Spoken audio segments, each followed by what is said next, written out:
Я хочу, кожен за це, прошу, проголосуємо. Що, бо не хочете, та уйдіть. Поддержуємо, ну. Вони туди всі руки, а ви все вам це щось не любите. Та вони хочуть автономію. Я вам тепер починав говорити, можете голосувати.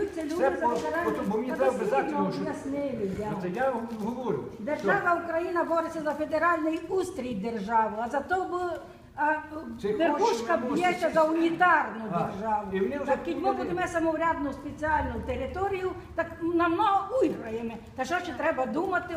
Все хочуть написати письмо в Європарламент віддати і до Порошенка відправити лист, що Закарпаття не проти того, що хто. Ну так що об'яснили, я не розумію, що ви вже боїте, що вже стріляти будуть. Так голосуємо. За широку територіальну цілісність Закарпаття. Вам це все щось не любить. Я вже казав, комусь це не любить. Пане Богу, я такий чоловік. То нико не тягне. Хоч нам прислали, загнали таке письмо.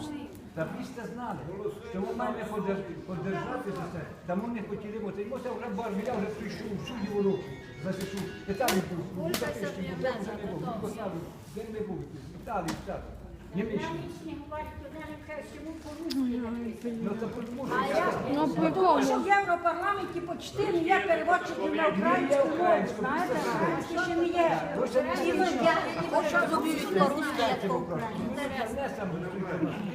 Мова ніч не вартушна, а саме головне зміст. Зміст.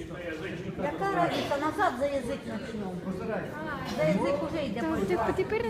Русський язик признав.